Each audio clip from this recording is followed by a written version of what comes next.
কমলাপুর, সিলেট ও Chittagong stadium বুঝে নিচ্ছে বাফুফে জাতীয় দলের ফুটবলারদের বেতন দেওয়ার ঘোষণা ক্রীড়া প্রতিমন্ত্রী।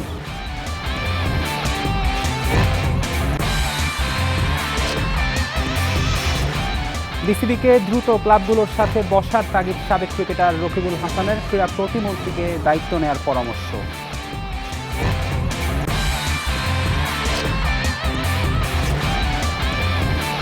এশিয়ান কাপ সামনে রেখে সিডনিতে কাল প্রস্তুতি ম্যাচ বাংলাদেশ নারী ফুটবল দলের টিম কম্বিনেশন পরখ করে নিতে চান হেড কোচ।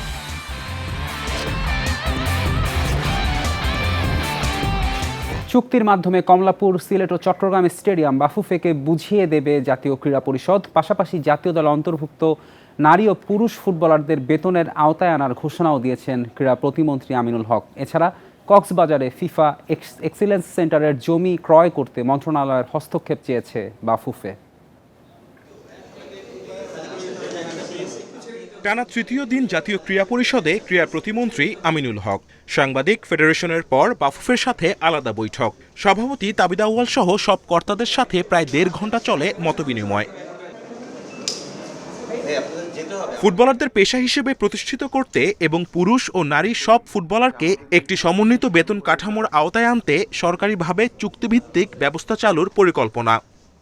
আমরা যখন আমাদের এই ফুটবলারদেরকে বেতন কাঠামোর ভিতরে নিয়ে আসবো, আমরা দৃঢ়ভাবে বিশ্বাস করি যে আমাদের তৃণমূল থেকে শুরু করে যারা ভবিষ্যতে বাংলাদেশ ফুটবল টিমে খেলতে চায় তাদের ভিতরে তারা অনেক বেশি উৎসাহিত হবে এবং তারা আগ্রহ প্রকাশ করবে। ফুটবলের মাঠ সংকট নিরসনেও হয়েছে আলোচনা। কমলাপুর, সিলেট ও চট্টগ্রাম এই 3টি স্টেডিয়াম ফুটবল ফেডারেশনের জন্য নির্ধারণ করে দিয়েছে জাতীয় ক্রীড়া পরিষদ। পাশাপাশি কক্সবাজারে ফিফা এক্সিলেন্স সেন্টার নির্মাণে মন্ত্রণালয়ের হস্তক্ষেপ চেয়েছে বাফুফে। ফিফা থেকে আমাদের যে ফান্ডটা দেওয়া হয়েছে, আনফর্চুনেটলি ওই ফান্ডটা ল্যান্ড অ্যাকুইজিশনের জন্য অ্যালাউড না। It is only to build the centre. হয় এটাকে একটি প্রতীকী মূল্যে আমাদেরকে দেওয়ার জন্য ব্যবস্থা করা হোক, অথবা আমরা বলেছি এটা যদি কোনো মতে ওয়েভ করে দেওয়া যায়, যেটা এর আগেও হয়েছে, অনেক ক্ষেত্রে হয়েছে, সেটা আমরা চেয়েছি তাদের কাছে। স্কুল ফুটবল চালুর বিষয়েও বাফুফেকে নির্দেশ দেওয়া হয়েছে। এছাড়া ঢাকার আশেপাশে মাঠের সংকট নিরসনে ফুটসালের জন্য বেশ কয়েকটি টার্ফ নির্মাণের প্রস্তাব মন্ত্রণালয়ে দেয়া হয়েছে। ফুটবলের প্রত্যেকটা টিডবিটস ওনার নলেজে, এবং যেটা সবথেকে গুরুত্বপূর্ণ উনি বলেছেন যে পরে ফেডারেশনের সাথে আবার উনি কর্মকর্তা পর্যায়ে বসবেন এবং সমস্যাগুলো যত দ্রুত সম্ভব সমাধানে জোর দেবেন।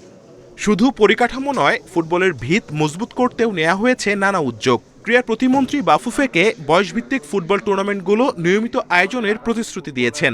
এরই মধ্যে ফেডারেশনের কাছে একটি বাৎসরিক ক্যালেন্ডার চেয়ে পাঠানো হয়েছে, যার আলোকে পুরো ফুটবল মৌসুম পরিচালিত হবে।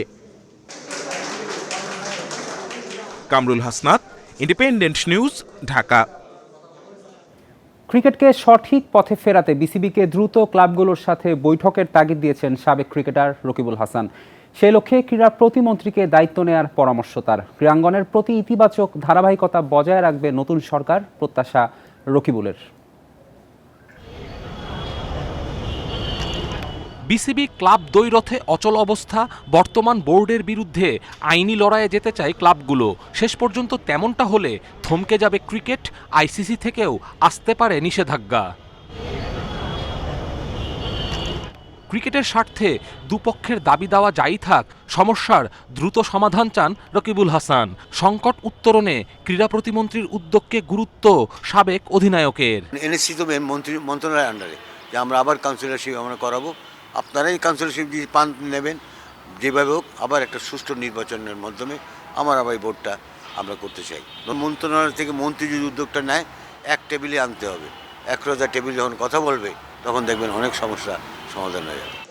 বাংলাদেশে মূলধারার স্পোর্টস ক্রিকেট, ফুটবল সবার আগ্রহ সেখানেই, যা সঠিক মনে করেন না Rakibul.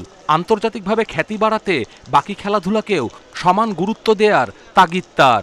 Difficult to play world cup, যেটা নাকি ফুটবলের ওয়ার্ল্ড কাপ। আমরা দেখেন আর্চারিতে ভালো করতেছি, আমরা দেখেন দাবাতে ভালো করি, আমরা দেখেন শুটিংয়ে ভালো করি। তো এই সমস্ত খেলাগুলোকে বাঁচতে হবে, এখন থেকে বেছে বেছে প্রায়োরিটাইজ করতে হবে মন্ত্রণালয়ের কাছে, যে প্লিজ প্রায়োরিটাইজ করেন কোন খেলা কীভাবে হবে, সেইভাবে ঘরগুলো সাজাইতে হবে। পেশাদারিত্বের সঙ্গে খেলাধুলায় আর্থিক নিরাপত্তা নিশ্চিত করার উদ্যোগ নিতে চায় মন্ত্রণালয়, যা ইতিবাচক বলছেন রকিবুল। ক্রীড়াঙ্গনকে নিয়ে সরকারের মহাপরিকল্পনার বাস্তবায়ন চান।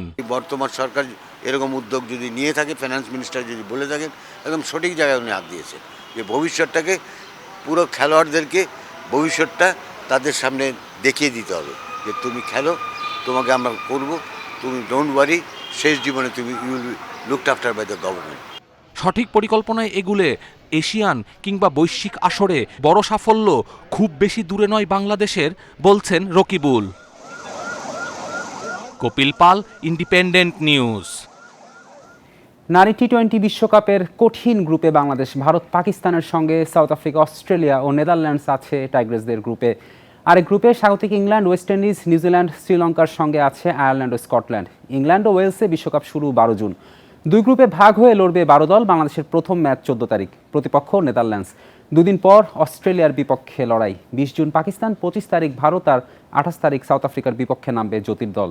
8 দল সরাসরি খেলছে বিশ্বকাপে। বাছাই পর্বের চ্যাম্পিয়ন হয়ে এসেছে বাংলাদেশ। দুই গ্রুপ থেকে সেরা 2 দল যাবে সেমিফাইনালে। লর্ডসে ফাইনাল 5 জুলাই।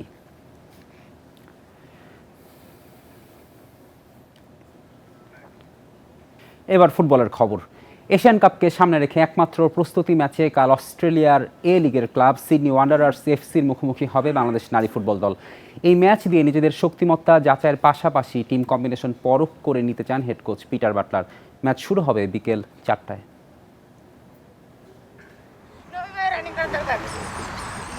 নারী এশিয়ান চ্যাম্পিয়নশিপের আগে শক্তিমত্তা যাচাই ও টিম কম্বিনেশন পরখের শেষ সুযোগ বাংলাদেশের সামনে।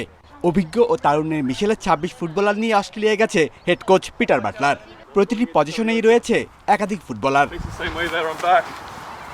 অস্ট্রেলিয়া এ লিগের দল ওয়েস্টার্ন সিডনি ওয়ান্ডার্সের বিপক্ষে একমাত্র প্রস্তুতি ম্যাচ। দলের শক্তি, বিকল্প খেলোয়াড় সবই পরখ করে নিতে চান এই ইংলিশ কোচ। এ ম্যাচ বিশ্লেষণের পরই ঘোষণা হতে পারে চূড়ান্ত স্কোয়াড। সেরা একাদশ এখনো চূড়ান্ত করিনি, কয়েকটি বিকল্প নিয়ে কাজ করছি। 3-4-3 নাকি 3-5-2 নাকি 4-4-2 ফরমেশনে খেলবো সেটা মাথায় রেখে এগোতে হবে। সেটা পরিস্থিতির ওপর নির্ভর করবে। সিডনি ভ্যালেন্টাইন স্পোর্টস পার্কে চতুর্থ দিনের মতো অনুশীলন করে আফ্রিদা ঋতুপর্ণারা। শুরুতে ওয়ার্ম আপ, এরপর বল পাসিং ও নিয়ন্ত্রণের দক্ষতা বাড়াতে পিটারের দেখানো কৌশল নিয়ে কাজ করে ফুটবলাররা। উত্তপ্ত আবহাওয়ায় নিজেদের মানিয়ে নিতে মরিয়া ফুটবলাররা। মেয়েরা সত্যিই খুব ভালো কাজ করেছে। তাদের প্রচেষ্টায় আমি কোনো খুঁত খুঁজে পাচ্ছি না। তারা একদল সৎ মেয়ে এবং তারা যে পরিমাণ পরিশ্রম করেছে তার দুর্দান্ত। প্রশিক্ষণের জন্য এটি একটি চমৎকার পরিবেশ। 3 মার্চ চীনের বিপক্ষে লড়াই দিয়ে শুরু হবে বাংলাদেশের এশিয়ান কাপ মিশন। এরপর যথাক্রমে 6 ও 9 মার্চ উত্তর কোরিয়া ও উজবেকিস্তানের মুখোমুখি হবে পিটার বাটলারের শিষ্যরা। Shamim Ahmed, independent news. এই ছিল আজকের যত খেলা। ইন্ডিপেন্ডেন্ট টেলিভিশনের সব খবর বিস্তারিত জানতে চোখ রাখুন ফেসবুক, ইউটিউব ও এক্সে। আমন্ত্রণ আমাদের পরের আয়োজনে।